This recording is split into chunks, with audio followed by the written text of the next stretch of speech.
Hello, and welcome to another episode of Boundless Body Radio.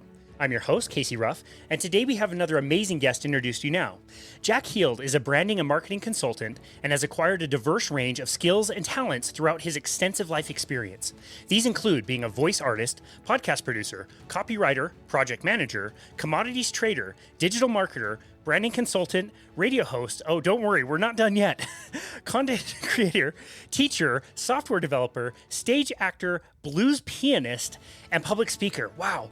His expertise lies in assisting others in the creation, publication, and marketing of captivating content. Furthermore, he possesses an insatiable curiosity about the world. He is the founder of his company, Cult Your Brand, with a mission to help his clients build brand loyalty and spark a consumer cult. He has hosted several podcasts, including the one we'll be discussing today, the incredibly successful Stay Off My Operating Table podcast, hosted with his good friend, Dr. Philip Ovadia, who we hosted on episode 294 of Boundless Body Radio. I was also fortunate enough to be hosted on that amazing show in June of 2022. Jack holds a deep affection for Scotch whiskey, powerful motorcycles, and his beloved wife. You can find Jack on his website at www.cultyourbrand.com and also on Twitter at JackHeald5. Jack Heald, what an absolute honor it is to welcome you to Boundless Body Radio. God, that guy sounds like he has trouble keeping his job. He's got a mild form of ADHD or something. I don't know. Oh, man. God. Do you know how difficult it was to put that introduction together? Like, my first sentence always has to be like, who is this person? I'm like, I don't know where to start. Like, he's done everything. I think he was an astronaut. He won the Super Bowl once. Like, I don't know. You know what I haven't done that I really want to do? I would love to conduct a symphony orchestra. Oh, man. Oh my God. Can you imagine? My formal degree is actually in music composition. Yes, he actually got a degree. He was able to pay attention long enough to come up with a degree. So I have a deep appreciation for the skills required to be a musician in a symphony orchestra. These are the people who are the tippity toppity of the tippity toppity in the world. And a typical symphony orchestra, at least a modern symphony orchestra, is over 100 musicians. Can you imagine having 100 people who are the best at what they do in the whole world looking at you and waiting for you to go? Crazy. Yeah. Oh, it would be amazing. What a rush. I don't think I have to do it but once would be awesome.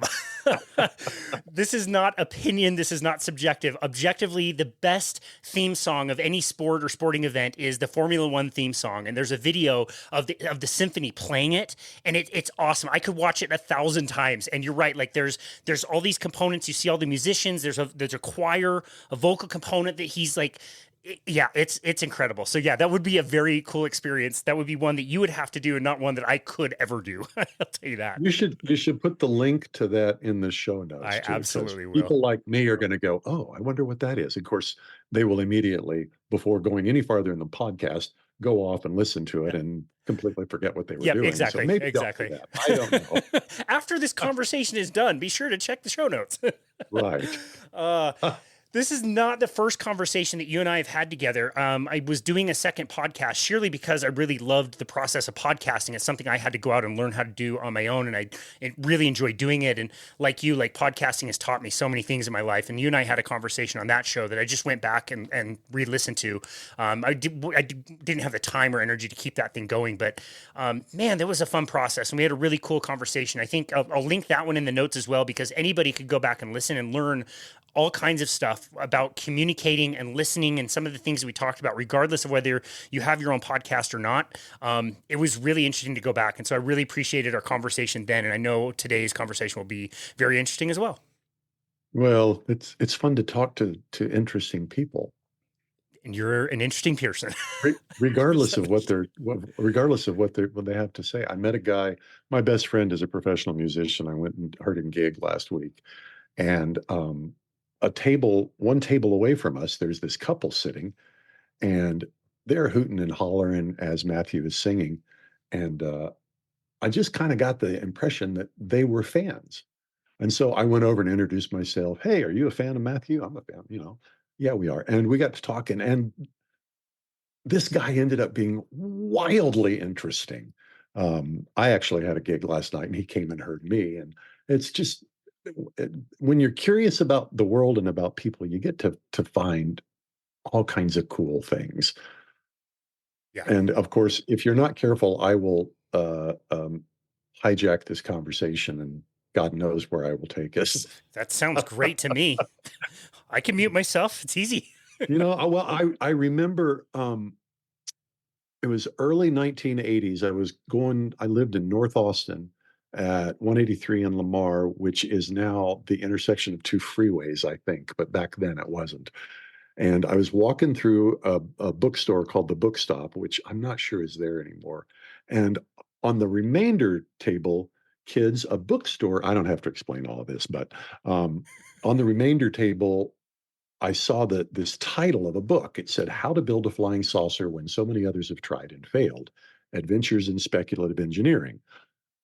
And parenthetically, wouldn't it be fun to write a book with a title that long? Amazing. Anyway, I thought, wow, that'd be cool. So I'm promiscuously curious. I picked it up, I started reading, and it set me down this path that I was probably already on anyway, which was as a rule, if the experts say it, I assume it's false. I love it. uh, just kind of observing how the world seems to work. That's perfect. And I discovered Immanuel Velikovsky through that with his alternative history of Earth's geology, the galaxy's history, and that took me in a myriad of other directions. And what's fascinating, I love to tell about this. Velikovsky's books were published in the early 50s. Back in those days, textbook publishers were the most powerful publishers in the world. And Velikovsky's theories flatly contradicted the accepted official story of, oh, my wife just walked in. The official story of Earth's history, Earth's geology, the planet's history, the solar system's history, explicitly contradicted all of that stuff. And they, these textbook publishers threatened his publisher, if you publish these books, we will no longer do business with you. So he was an almost victim of cancellation long before cancellation was a thing. Um, and also keep in mind, this is the early 1950s before there was a space program. His background was in he was a expert in ancient languages or something like that, and he had been traveling around the world. And much like Joseph Campbell, he was interested in these common stories from ancient peoples around the world, and he kept finding common stories in these ancient languages. Um, and he said, if these people who'd had no connection with each other all over the world have stories that have kind of a similar theme and plot, maybe they've got a foundation in reality. And one of the things that was very common was a flood story, a catastrophic flood story. Long story, slightly shorter than the whole thing. That led him to speculate that if these stories actually have a foundation in truth, then there are certain geological factors that we must account for. Um, and he went looking for them, and sure enough, he found them. And he said, "Well, if that's true, then this must be true. If that's true, then this must be true." But I don't want to give away the whole thing, but one of the things he did was he speculated about, this sounds crazy, but the makeup of the atmosphere of the planet Venus. Okay. Now, how did an ancient philologist come up with this? You'll have to read the books. But this was long before we had the ability to test this. Right. Well, guess what happened in the mid 80s? We put a probe onto the planet Venus, and guess what they found out? Velikovsky was right. No way. Way. Wow. Um, and this just kind of reinforced my basic bias that whatever the official story is of anything is probably not true. Yeah. And that may be why I've had however many jobs and careers I've had, because I'm a loose cannon, I guess. That's great. Well, I mean, that's a perfect segue to what you are doing now. I think telling people that you are the co-host of the Stay Off My Operating Table podcast for our listeners is probably not going to be a huge surprise. I can only listen to a handful of podcasts on a regular basis and not really miss an episode. And so I'm very choosy, right? Like, since we do so many podcasts, I've got to do podcasts listening to what their content is to really be up on what they're doing. And so I don't have many, but Stay Off My Operating Table is one. I don't miss an episode. I appreciate that. I really enjoy it. You guys came up with a really, really good format. Again, I don't think we're surprising anybody to know that you're part of that. You talk about yourself as the lay person. You talk about yourself, I've heard you say, this is your words, not mine, the village idiot. And it's positioned where you are coming onto the show, especially in the beginning, like somewhat naive of some of this stuff, and you're presenting with Dr. Oveda, who is a heart surgeon. And so it looks like, he's this ultra smart dude in medical research, and then it's you kind of asking questions and being curious and bringing it down to the layperson. The format is incredible. Again, if you have not listened, wait until this one's done and then go over and listen to Stay Off My Operating Table and go subscribe. It's really, really good. But I want to kind of skip ahead in your own personal health story to when that started. Can you tell us the nexus of Stay Off My Operating Table podcast, the idea, working with Philip Ovadia at the time, and then with that, let's kind of thread in your own personal health story and the things that I guess you kind of learned along the way. It's going to sound like I'm not answering your question. Have you seen the TV show This Is Us? Yes. You know how it goes? It jumps around in time, and yet they somehow manage to make it all fit together. The first 4 episodes, I was so confused, and I would just cry every episode because it was so emotional, but I didn't know what fit where. Yes. I'm actually very careful about when I watch episodes now because they are so emotionally compelling. And there's days when I'm like, I don't feel like crying today. Well, I bring that up because I'm probably going to jump around in time. Phil came to me, God, how long have we been doing this? I want to say summer of 22. You were on the show very early. I was in 22. I think you'd been doing it before that. I want to say 21. It may have been 21. Phil came to me. We were both in this men's group together. And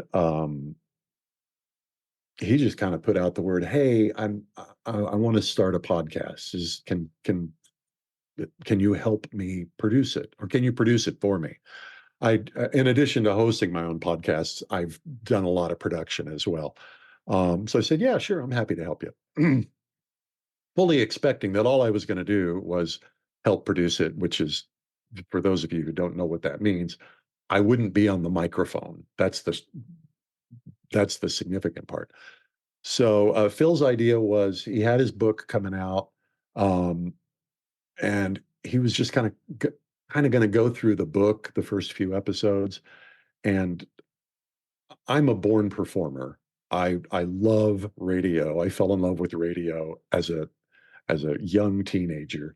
KELI-AM rock radio out of Tulsa, Oklahoma was really my first love. In fact, the first job I really wanted, I wanted to write the radio jingle where they went KELI. I thought, how cool would it be? Somebody actually wrote that, to have your music that you wrote, where they say the radio call station letters to the music you wrote. So I've done radio, I've done spit. I'm very comfortable performing and being in front of people. Phil, it's so funny. We had Dr. Georgia Eade on the podcast yesterday, and if you haven't had her, Sweetheart. That's the last episode we just dropped. Sweetheart. Oh my gosh. And they were talking about how in their work they don't have to talk a lot, and doing the podcast has kind of pushed them out of their comfort zone. In fact, one of them, I think it was Dr. Eade said, or maybe it was Phil said, as a surgeon, I don't have to worry about my patients talking to me. And frankly, when we did the early practice episodes for the podcast, it was obvious Phil was not used to doing this. Yeah. And we were friends. We were in this men's group together. I wanted to see him succeed, and I was just really frank with him. I said, Phil, this is not going to work. And let me make a suggestion. And here's where the suggestion came from. When he came to me and said, "Would you produce my podcast?" I said, "Under one condition, you appear on my podcast and answer every question I have." And I wanted to ask, I had these beliefs about the medical community that I wanted an insider to answer. He agreed to do that. He appeared on my podcast. He answered all my questions honestly and forthrightly. And most importantly to this story, he was actually engaging as we had the conversation back and forth, he and I. And so when it came time for him to do his podcast and it's just him alone on the microphone, he's not comfortable with it. And it wasn't good. And I knew people would just turn it off. And I said, look, let me suggest I'll co-host with you, because when we conversed, it was very good. And in my head, I'm thinking, I'm going to be like training wheels. I'm going to teach him to ride. And once he figures it out, he'll take the training wheels off and I'll be behind the mic and no big deal. Um, I don't really know how it happened, but this just turned into the highlight of my week because he gets these awesome guests and people like Casey Ruff as well. Sorry. I love it. um, no, he gets these awesome guests doing cool things who have counter narrative views on all kinds of stuff, but most of it has to do with health. And I not only get to listen to them, but I get to ask them the questions that occur to me. One of the things that's been a continuing frustration to me most of my adult life. I remember in the early 80s, I used to obviously listen to the radio all the time, and the news would come on, and there was always a financial section to the news. And the financial reporter would come on and say, the Dow was up 30 points today on news that blah, blah, blah, blah, blah. And I remember thinking, what are you talking about?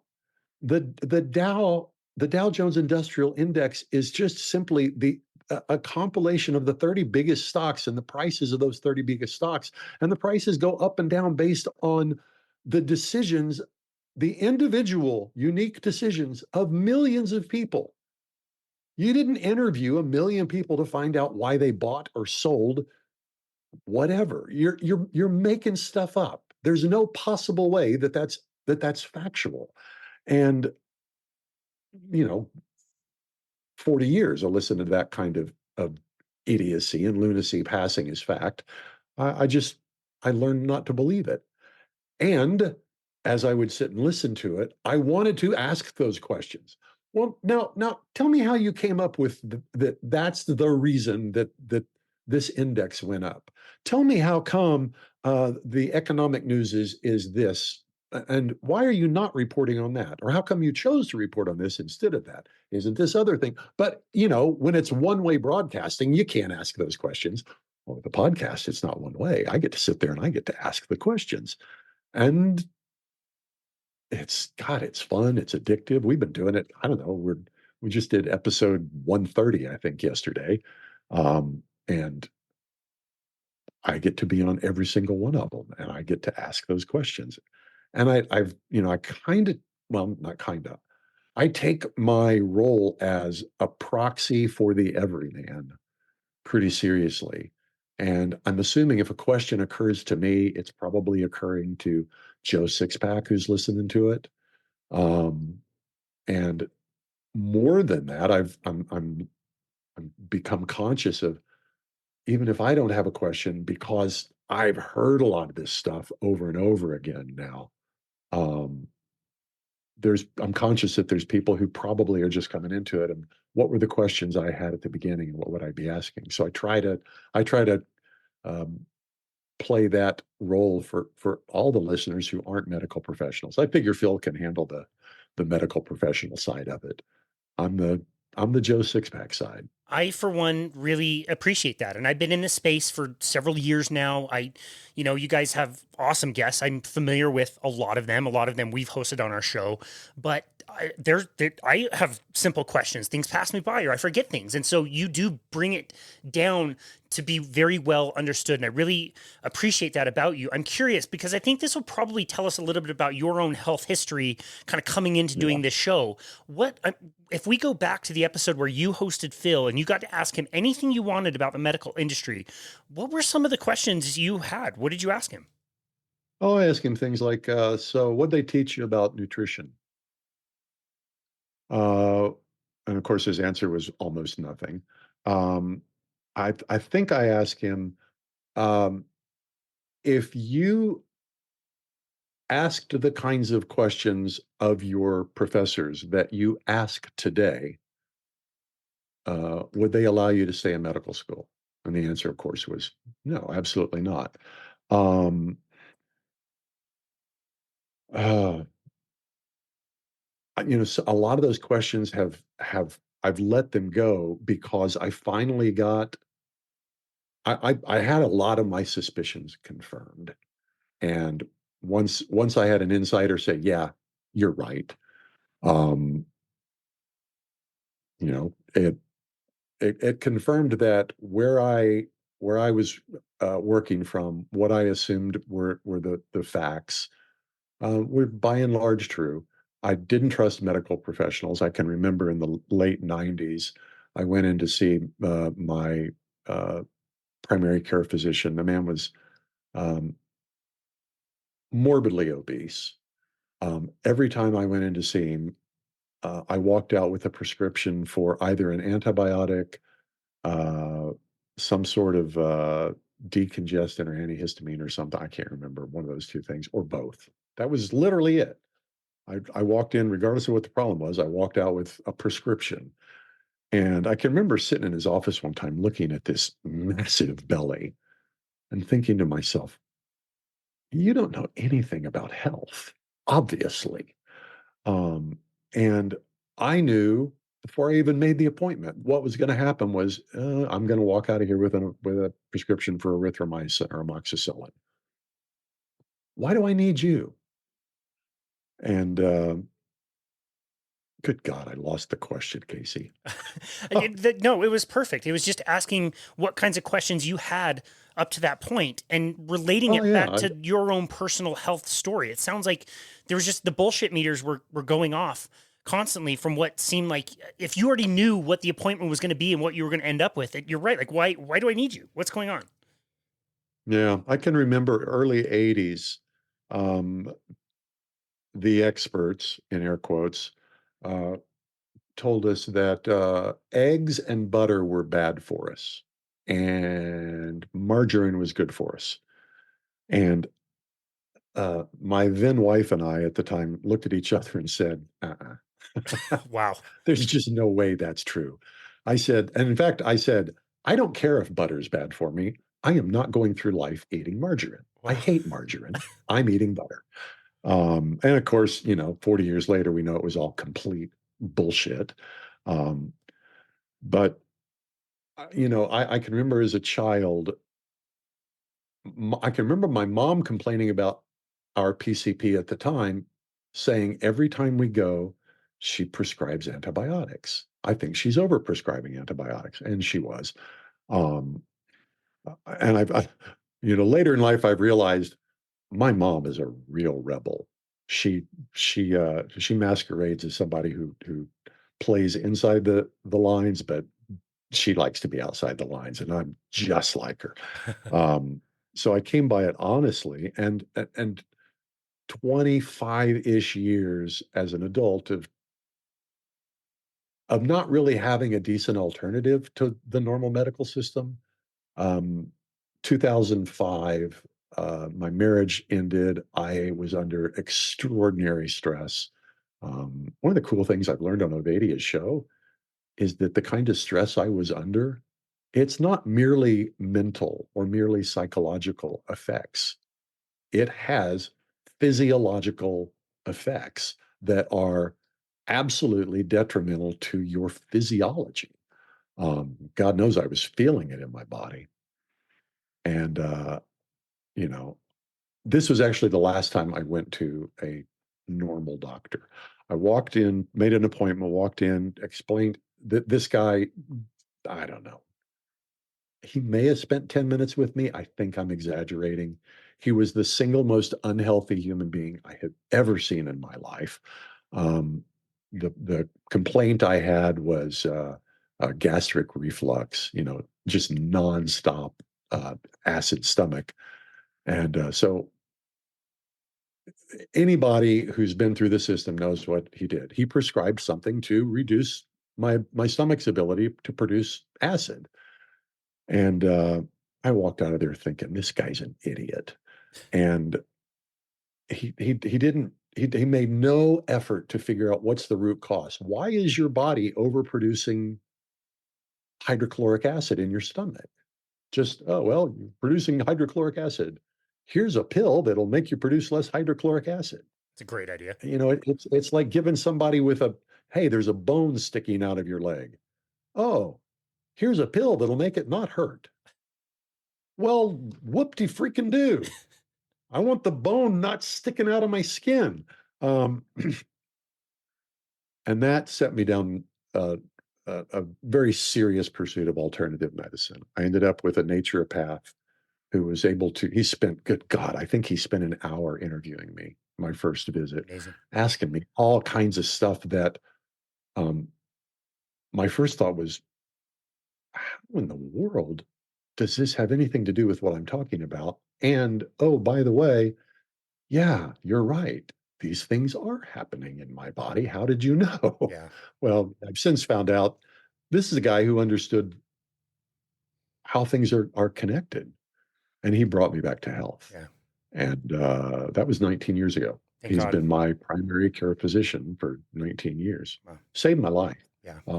I actually found out that my health was uh, I was one good emotional jolt from uh, a possibly fatal heart attack. Wow. Wow. Wow.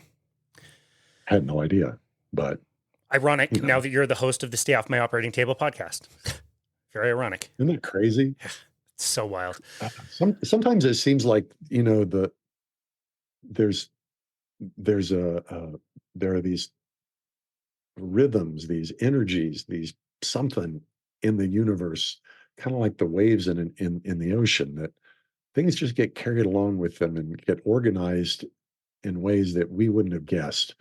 And my life kind of looks like that. It's amazing. I love that. It's so good to be able to recognize that. I realize I'm a nutty. I sound a little nutty, but No, it's fantastic. It's fantastic. I like my life. You should. You should. It's funny you mentioned the stress thing and how it can have physical manifestations. The first thing I thought of was gut. I'll bet he had some type of a gut issue. We know the link and how strong it is, gut health and stress and all that stuff. So interesting that was one of the things you were dealing with. So we go to the show, and I always have this thought of, like, if somebody is naive to this information, what they might be thinking. And I don't know how much about this stuff. Obviously, you had sniffed out the medical system was bullshit several years ago, found your naturopath almost 2 decades ago.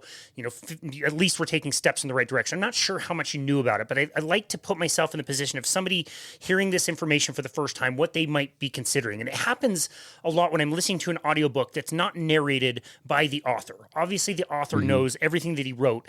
Someone else got hired to be there and read this thing, and you just wonder, like, whoever's reading Gary Taub's book or Nina Teichel's book, were their heads exploding? Was that at least one life that was maybe changed? Or this is my job and I don't care whether they're talking about nutrition or paint chips or automobiles. I'm just going to read the words and I'm going to leave. So I want to go back again. Beginning of the show, you've told me before, because I've asked you, were you genuine in saying, like, I didn't know that? That's really amazing. Can you elaborate on that? It sounded genuine. But again, I could look at this and say, like, okay, I think there must be some type of compensation. If Philip is, the expert and he needs help with podcasting, he's maybe he's feigning it. Is he interested? Like what was that experience, especially in the beginning of, were you learning this information? Did you know it all? Like, what was that like? Well, I've been a stage actor and I'm not any good. uh, Um, the last role I had 10, 11, 12 years ago, I can remember when the show ended thinking, well, I got that out of my system. Um, I just, I'd wanted to do it. I did it. It wasn't particularly good. And on I went. So I say all that to say, I love performing, but when I'm behind a microphone, I'm not playing somebody else. I'm me. I'm really good at being me. I'm not particularly good at pretending to be anybody else. I'm just not. And I'm comfortable with that. I do a lot of voiceover work. Um, and I've got a client right now that needs some male voiceover talent. And my partner on it said, "Hey, do you think you could do this?" I said, "No. If you need radio announcer guy, I can do that. I do a lot of that. If you need me to play a character, I'm not wired that way. That's just not how I work." So when I say, "Wow, I didn't know that," it's because, wow, I didn't know that. And oftentimes it might be the third or fourth time I've heard something and it finally clicks in and I go, oh, that's why that's that way. Oh, I get it. Oh, wow. I mean, with Dr. Ede yesterday, my God, she was talking about, it sounds like this is a pitch for the Stay Off My Operating Table podcast, featuring Phil Lovadia with our guest, Dr. Georgia Ede. Yes, please listen to that one. Anyway, Absolutely. she talks about um, the process of finding the appropriate med for her psychiatric patients and how utterly unscientific the whole thing is. And, again, it's kind of the same. I suspected as much, but to hear somebody on the inside who knows, not somebody like me on the outside who's just kind of observing the shadows and the outlines and the images of things and saying, "Hey, this is what it looks like from where I stand," but somebody who's actually on the inside saying, "Oh yeah, we have no idea if any of this is going to work." And Dr. Ede said it'll take sometimes 1 or 2 years before they find a medication that will help their patient alleviate the worst of their symptoms. And she said in her correct, forgive me if I'm misreporting here. I think I got this right. She said within the psychiatric industry, they don't talk about healing because people don't get well. They just manage the severity of the symptoms. Um, I suspected as much all along, but when she confirmed it, I was just like, oh, just about the time I think it couldn't be any worse, somebody says, "Yep, it's worse." It's worse. Wow. Well, okay, so your guests are amazing. Before we talk about some of them, you said it was Phil who primarily is getting the guests. Do you do any like research getting guests? I mean, obviously, there's guests of a certain caliber that you just know they're going to be incredible, like myself. You know what I mean? Like you already know the content's going to be absolutely wonderful if you host me. That's a Oh, yeah, I softball. was You know like, what I "My mean? God, we got Casey Ruff? What? Oh, wow." Amazing.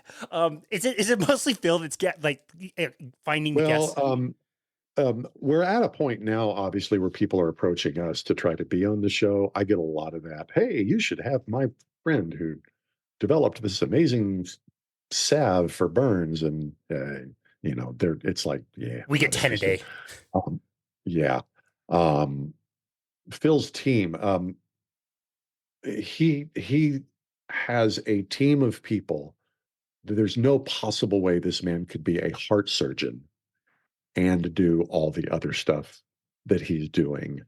Um, so he's got a team of people who handle basically all the stay off my operating table business except the podcast creation and production. And I'm responsible for the part you see, and well, that's it. I'm responsible for the part you see other than getting the guests mostly. I've landed a couple of guests just because I've sent Phil a note and said, "Hey, this person looks like they'd be good. What do you think?" But mostly it's people that he and his team um, are able to secure. We're booked out right now. This is the second day. This is February 2nd, and I know we're booked into May. That's So great. Yeah, that's uh, amazing. and frankly, this is not my this is not my job. I do this 1 or 2 times a week, and I'm putting, I don't know. Well, you do podcast production, you know the work involved. I'm Yep. doing that, but I love it. I'm having a ball because I get to Amazing. talk to these people. The bulk of my time is spent with my real business, which is, I'm a marketing and branding consultant. Yeah. Um, and I don't have time Yeah. to track people down. Cool.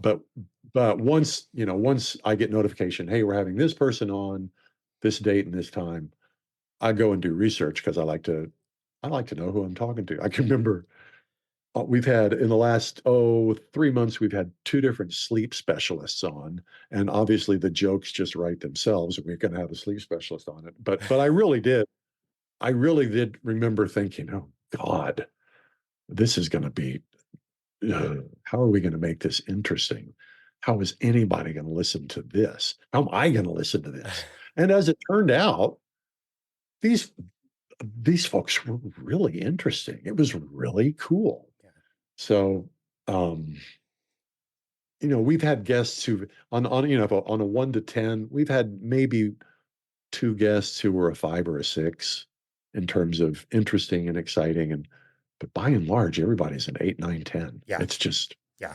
it's it's astonishing, and it's really, like I said, I'm promiscuously curious, and I'd love to listen and ask questions, and I get to. It's So, so cool. we could be talking about things I know even less about, like, I don't know, how a turbocharger works on a internal combustion engine, and I don't know anything about that, but if there was somebody who knew what the heck they were talking about, I'd probably end up being interested and wanna ask them questions, Yeah. and, "Wait, you mean it's" in fact, no, I'm not gonna go down that road. See, rabbit trail. There This we is go.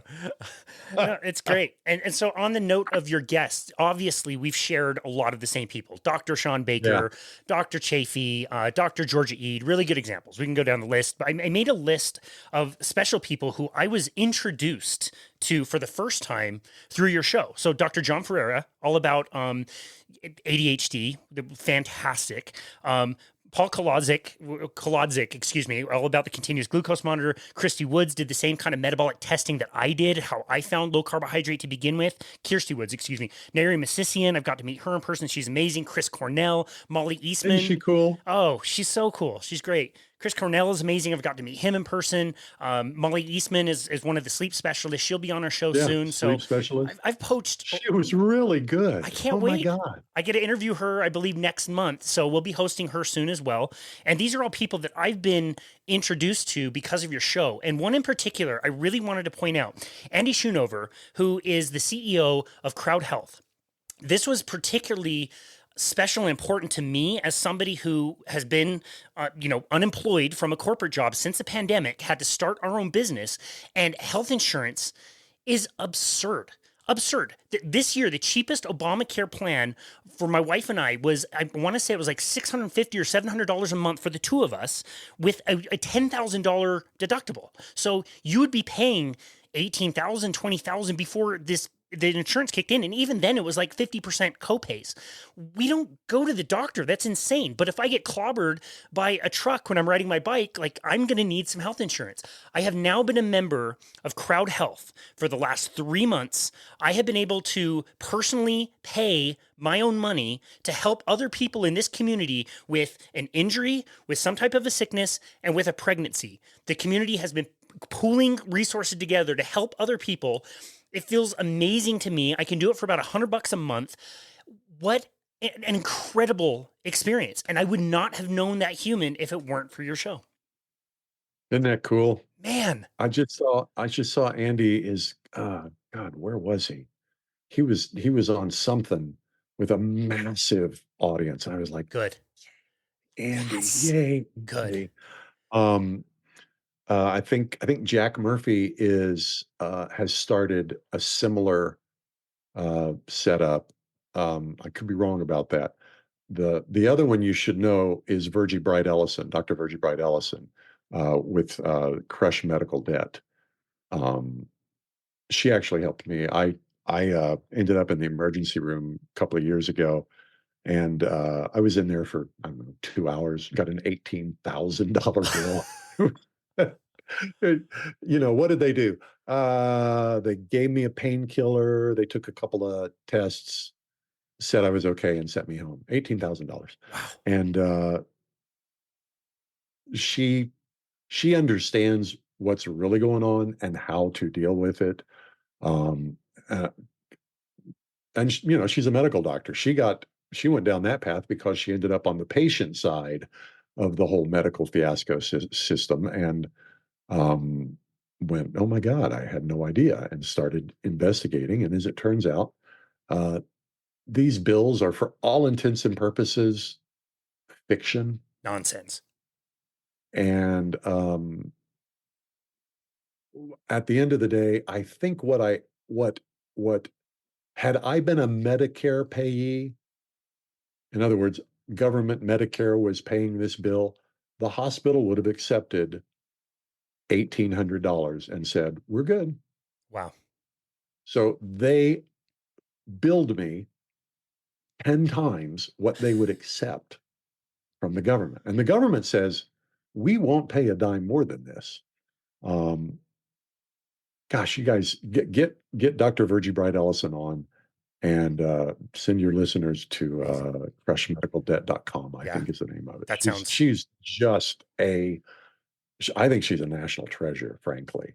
amazing. If you're in Canada or one of those other godforsaken places, is not going to help you. But if you're an American citizen dealing with the American medical system, you need to know what she has to tell you. Yeah. Wow. Okay. We'll definitely be reaching out to her. That sounds amazing. I want to ask if you had any like special guests, but before I do, I want to ask you about one guest in particular besides Andy. Can you tell us a Sure. little bit about your recent episode with a teenager named Grace? Grace Price. Wow. This was another one. I get the notification in my email. We're having this guest on named Grace Price. And my typical procedure is, okay, I look at it. Sometimes there's contact information, sometimes there's not. I just start researching. And it turns out that this girl's got a Twitter account. So I go to her Twitter profile, and there's a link on her profile to this documentary that she's apparently making. And I look at it and it's like, okay, I mean, it seems interesting, but the deeper I go, I find out she's a high school student. And literally, I'm thinking to myself, Phil, what are you thinking? What are we doing? Have a high school student on this show? We have, we had Dr. Tom Seyfried, who's at the cutting edge of cancer research on the show. We've had Dr. Chris Palmer, who is at the cutting edge of mental health research on this show. We have had the best in the world at whatever they're doing, making dramatic differences in how we recover from disease and get healthy. Why do we have a high school student on? I don't get it. And, she is a high school student, so there wasn't a lot of information on her. I'm like, okay, well, hang on, let's see what happens. Well, it turns out this girl goes to an interesting, a unique high school where they don't have teachers. They have adult like mentors who guide them. They spend 2 hours a day in their core subjects, and then the rest of the day they are encouraged and empowered to pursue a passion project. And they tell them, make this an Olympic level passion project. We don't want your passion project to be, I want to find a better way to trim my eyebrows.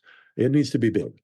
And she decided on preventing cancer and started doing the research, and has the guides, the mentors to help her learn how to read research papers. And so she's done that. And long story short, she didn't say anything that I didn't hear from any of our other guests. What made it extraordinary was that it was coming out of the mouth of an 18-year-old who is concerned about her generation, her friends. And she talked about the way they eat and how the messaging that they are bombarded with about this kind of eating, the utter and complete lack of any kind of information countering the narrative about health. Um, and she's wanting to get the message out to her peers. And part of what excited me about this is when you're 18, 19, 20, you are um, just by disposition inclined to rebel against whatever the previous generation has told you to do. And by and large, what the generation prior to hers has told her to do is going to kill them young and painfully. And they're rebelling, thank God. And she's getting the message out to her peers. She's got the support of the adults in her life and the educational system. I don't even know if it's a system. It's just, you know, for all I know, it's probably something Elon Musk put together. She's in Austin. And I remember as that show wound up, I can remember thinking, I have never been so encouraged and so filled with hope for the future as I am listening to this 18-year-old say the same things that all these medical researchers and specialists and genius and doctors and even the what do they call it, the citizen scientists, um, who do brilliant work. But to have a high school student get it and understand it and be able to understand the lingo and the language and be able to, in fact, Dr. Thomas Seyfried actually allowed her to come and interview him in person at his lab in Massachusetts. Um, um, that I was impressed by that. So I would say out of 130 episodes, and we've had some fantastic ones, Grace Price was my favorite for Ah, that reason, not because of any new information that she gave, but just the overwhelming wave of optimism for the future that I felt. These young adults are rebelling against what their parents' generation handed them, just like I did. Only what their parents' generation handed them is infinitely more idiotic and screwed up than what my parents' generation handed me. And they're saying no. And they're not trying to make it more screwed up. They're trying to make it better. I mean, they really are. yeah. I could rant about this, but I was ecstatic. It was Yeah. so cool. I could tell, like, when you were thanking her and expressing your gratitude and also saying how hopeful you were, that came across as extremely genuine. And I felt the same thing listening to that. It was going to be my next question to ask, like, favorite episodes. Is there any other, like, standout episodes besides mine, of course? Well, the ones I always refer people to, um, Thomas Seyfried, Yeah. who's got an entirely different model for what cancer is and how it works. And, you know, spoiler alert, it tests out. uh, Dr. Chris Palmer, um, who's who's treating and helping people recover from brain dysfunction that was previously considered untreatable and unrecoverable from. I'm not sure what the how you say that. You can't recover from it. Um, I regularly refer people to those. I've had one that was I don't have a lot of ways to apply it myself. We had Dr. Roshani Sagani, who is endocrinologist. She was the first and only endocrinologist we've had on the show, and she practices in India. So uh, our normal audience is not likely to hear her, but she's put together a medical practice. She in much the same way that so many of these uh, medical practitioners have found out, she had her own health problems, did all the right things, it didn't work, did her research, discovered that, oh, this is a metabolic issue. Oh, what I eat matters. And I did not know that India has a worse problem with diabetes and obesity um, than North America I didn't does. know that either She until that went into episode. that. Yeah. And what was really cool to me is she has built a practice um, as an endocrinologist who's treating people with endocrine problems. Primarily, it's going to be pre-diabetic and diabetic, but also thyroid problems and I don't know what all. I'm not an endocrinologist. Um, but not just treating them physically, but treating the spiritual side of the person, um, which I just love that. Um, wow, that would be a whole big long rabbit hole we could go down. But the I think we are living through the death throes of um, the Renaissance, the scientific revolution, the the whole idea that uh, molecules and atoms and protons and neutrons and electrons is all there is. Um, I think we've come to the end of that particular model of reality, and we're finding out that the wisdom of the ancients, which was passed along through myth and through religion and uh, just kind of grandmother wisdom, they understood things that we've intentionally decided just aren't real, Yeah. and we're paying a terrible price for it. And part of the price that we're paying physically, we're paying physiologically. Um, you know, uh, I go back to 2005 when my adrenal system was just about done. And news alert, folks, if your adrenals stop functioning, you die. Um, One of the things that helps with the adrenal system is just getting yourself calmed down. It's kind of a chicken and egg kind of thing, because when the adrenals are on high alert all the time, you can't feel calm. And there are things that you have to do physiologically, but there's also things that were going on with me mentally and emotionally, and we can use the word spiritually, that contributed to the physiological stress. Prayer, as it turns out, prayer has a phenomenally powerful physiological effect, regardless of who or what you're praying to. It's a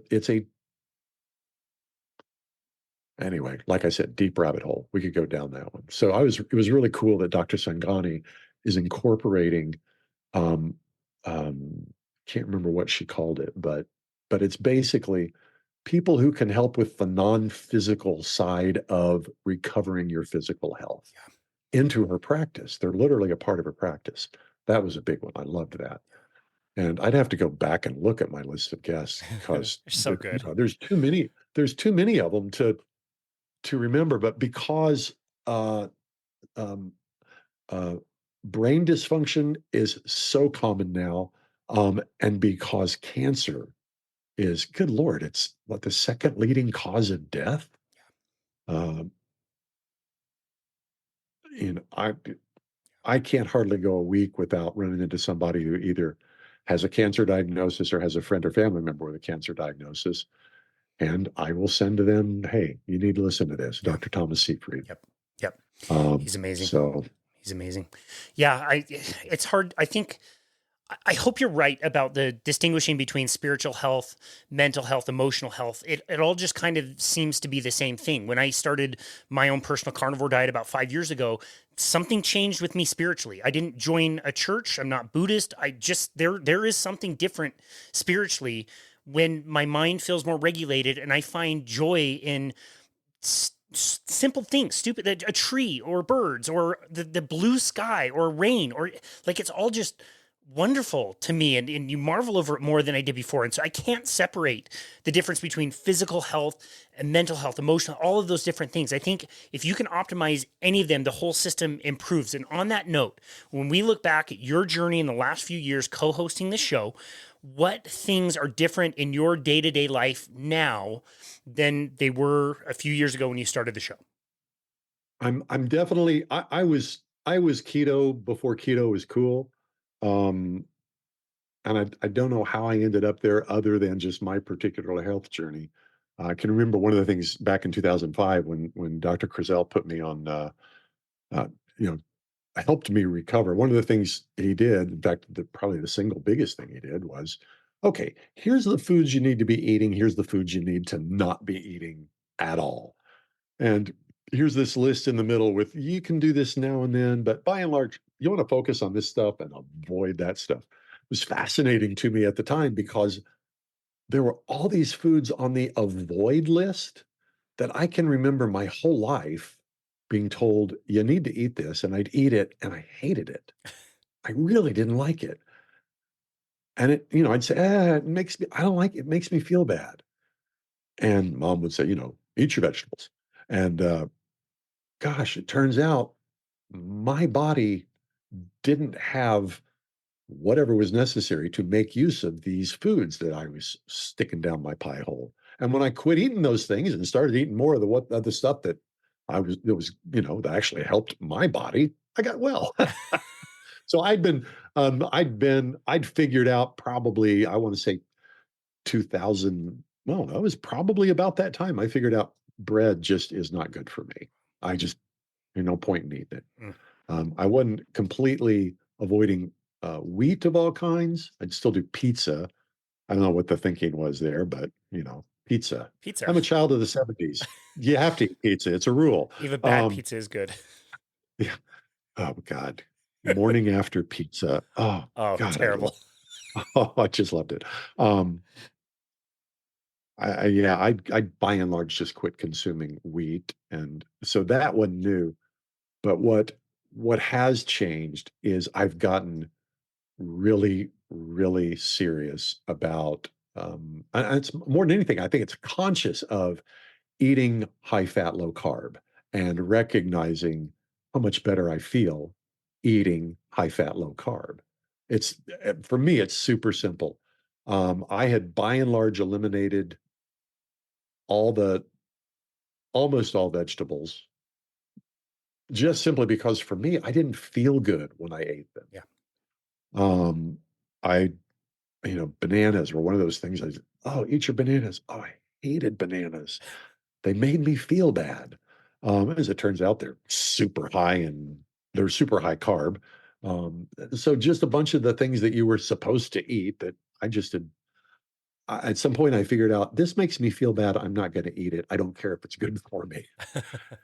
And I grew up in Oklahoma. My dad's best friend was the foreman of a ranch. So we ate beef that was raised within 5 miles of our house Amazing. and probably, slaughtered 10 minutes before we threw it on the grill. So I grew up eating really good beef, and I've just, I'm a blood type O. We're beef people. Yep. So I was skewed toward that.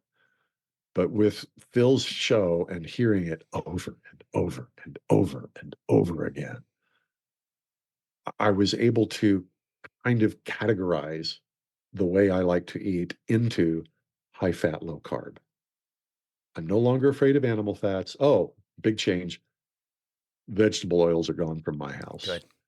Um, we use lard, coconut oil, and a little bit of olive oil.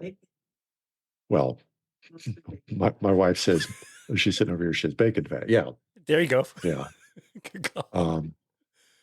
And it's astonishing. I feel great. Every time I go in and have anything checked, everything's good. In fact, I was just in the doctor earlier this week for a different related. The thing that put me in the emergency room a couple of years ago, I've got some residual effects from it. And he was checking me out. I said, "Yeah, you're healthy." Um, so the way I'm eating certainly isn't hurting me. Um, I started deadlifting again just 2 or 3 months ago, and my strength gains in I think it was early December. Now that I think about it, my strength gains have been quite gratifying. I've been thrilled about that. I loved deadlifting, and honestly, I don't even remember why I stopped. But we interviewed. Oh, there we go. Mark Ripito, Yeah. starting strength guy. Oh my God, that guy was fun. He's the one who convinced me I need to start deadlifting again. So get this. My wife asked me, "What do you want for Christmas?" And I said, "I want a barbell." And she tracked down this $300 Rogue barbell. It's a really nice barbell. Um, I think, and she's like the world's greatest shopper. I think she paid $100 for it. So that's what my Christmas present was. Nice. I got a really nice Rogue Ohio barbell sitting just the other side of that wall right there.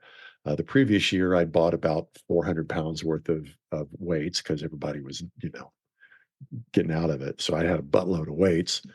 Somebody asked me if that was a technical term, and I've always felt like it I was, think but I so. don't know what I Think don't so. know what the exact quantity is. We'll So get our fact checkers on that. yeah, low fat, low carb, high fat. Um, Real serious about the resistance training. Something else that with the and it's not just the sleep specialists who talked about this. It's Dr. Ovadia talks about it, but many of them talk about um, the importance of sleep. And I've just I'm by and large haven't been somebody who's had trouble with sleep, but when I do, I pay attention now. Oh, something's going on. What is this? And so I'm very aware of my sleep. Mm. But the single biggest change is every week I get to talk to some really cool, interesting person and ask them questions. That's amazing. I love that. I love when we every now and again come across a surprise guest of our show. I'm wondering if your wife would like to ask a question or answer a question of how her life has changed since you have been hosting this show. Ooh. Well, I will tell you, we got married. Uh, well, we met in June of 2020 and got married in November of 21. And I'm not sure where in there the podcast started, but um, I can tell you the contents of our cupboard have changed dramatically. She was raised a vegetarian, Mm. Seventh Day Adventist, Ah. and ate. Um, she ate a high carb, low meat diet, um, and so her she's changed a lot, uh, and she's incredibly supportive. I sometimes wonder if she would prefer some of her old stuff, but she's in there with me. She's eating meat like crazy, and she, for all intents and purposes, she eats the way I do. Mm. She's incredibly supportive of the podcast. We Her desk is right there. We've got an office outside. We've got an office building in the backyard of our house. So we both work from, you know, I commute in my bare feet. Um, so she oftentimes is sitting right there during a podcast and gets to hear it all. And it's been, she's been on the journey with me. It's That's really cool. cool. Wow. That's cool. Um, she doesn't really fight me about any of the changes that I've asked for. She's basically says yes, which is, guys, you want a wife like that. Yeah. What a She's sweetheart. I I I hit the jackpot when I found her. If you are listening and not watching, you should see Jack's face right now. It's just completely lit up talking about his wife. Biggest smile of the episode. I absolutely love it. Man, I could chat to you for hours. It's so fun to catch Oh, up with good you. Lord. Oh my, we've been going and Can you believe sorry. it? Can you believe it? Oh, No, it's amazing. I, I the weirdest thing, I remember in 2018, I remember writing things that I was good at or wanted to do. And for no reason, I put like podcasting. I wanted to do a podcast, but I was working this really busy corporate job, training people, trying to do nutrition coaching, giving people wrong information. And it sucked. And eventually, again, we started our company. We got to start a podcast and I got to go on this journey. And I sit here in my second bedroom and I have conversations with people like you and experts all over the world. Chris Palmer, Dr. Seyfried, all these amazing people. And then I also get to talk to Hal Cranmer, changing lives in his assisted living facilities, a oh shared yeah, guest we've had. Hal, Oh, great guy. incredible, Oh, incredible, incredible. I get to learn about people like Grace from your show. And I just, podcasting is something that's really special, and I get the sense that you understand that better than anybody. I've loved the journey that you guys have taken me through, and I can't imagine what kind of impact you guys have put out in the world. Again, I think any one of our listeners would know your show and would really appreciate it, and really get lit up every Tuesday morning when we open up our podcasting app and see that there is a new episode of Stay Off My Operating Table. Love the work you guys are doing. I really appreciate your perspective coming on here and talking about what this show has done for you in your life. It's great to chat with you again. Where would you like people to go to find you and connect with you in your work? Well, I do marketing and branding consulting, so my website is cultyourbrand.com. That's the best way to find me. I'm currently doing an episode that I'm calling Branding in the Tao, where I'm working through every chapter of the Tao Te Ching. No way. I'm that weird. And extracting branding lessons from the Tao Te Ching. And strangely enough, with the great generationally tested wisdom literature like the Tao, if we interact with it, I would, if you don't have Chris or Stephen Mitchell's version of the Tao, I definitely I'm recommend writing that you. down. Stephen Mitchell, you said? Yeah. Stephen Mitchell did this particular, I love his translation. And there's also beautiful illustrations. Very, very, very worthwhile. But as we allow ourselves to interact with, to get into dialogue with these time-proven wisdom literature, like the Tao Te Ching, like the Hebrew scriptures and the Christian scriptures. My next one is going to be the Bhagavad Gita. There's something that I cannot explain. I can only speculate about. But when we really allow ourselves to enter into a dialogue with this wisdom, it reveals things to us that we would have never guessed were there.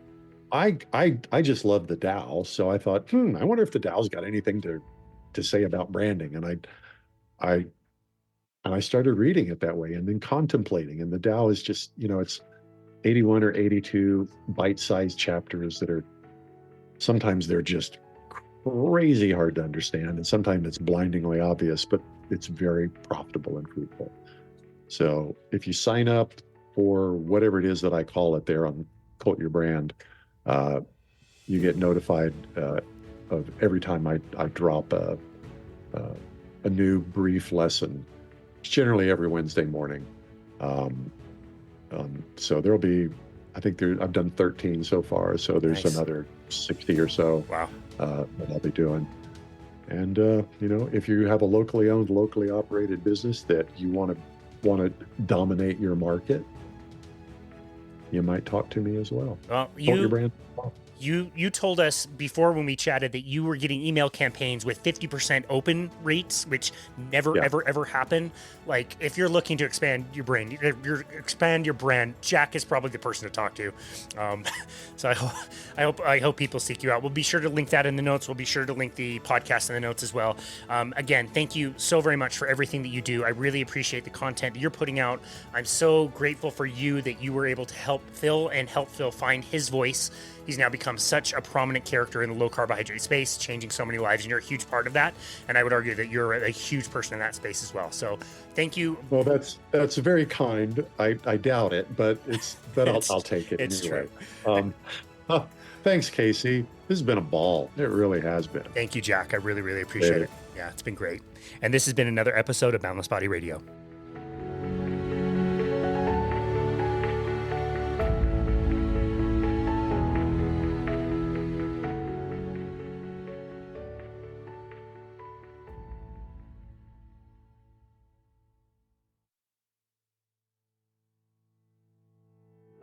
Thank you so very much for continuing to listen to Boundless Body Radio.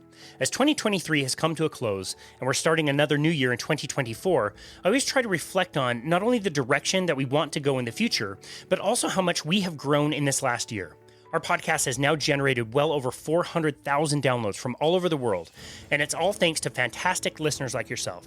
I hope you are as excited for the new year as we are around here. The lineup of guests that we have coming up is absolutely staggering, and we're always striving to bring you the best content from the most amazing people in health, nutrition, and wellness. Remember that you can always head on over to our website to book a complimentary 30-minute session with us at myboundlessbody.com. On our homepage, there is a Book Now button where you can select a time to speak with us about your health and fitness plan, especially for the new year. We've absolutely loved chatting with so many of you out there to bounce ideas off each other and try to come up with plans to help you achieve specific goals.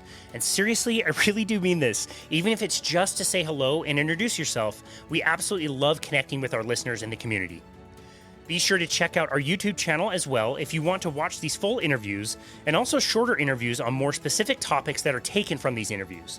We've gotten really great feedback over there, and it's also a really fun way to interact with people who comment.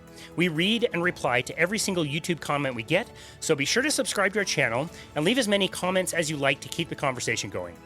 And of course, if you haven't already, please leave us a 5-star rating and review on Apple Podcasts. It really is the best way to make sure that the podcast gets out to more listeners. Your 5-star ratings and reviews are the best way to support us here at Boundless Body, and to support the podcast at Boundless Body Radio really only takes a moment, and it's very meaningful to us.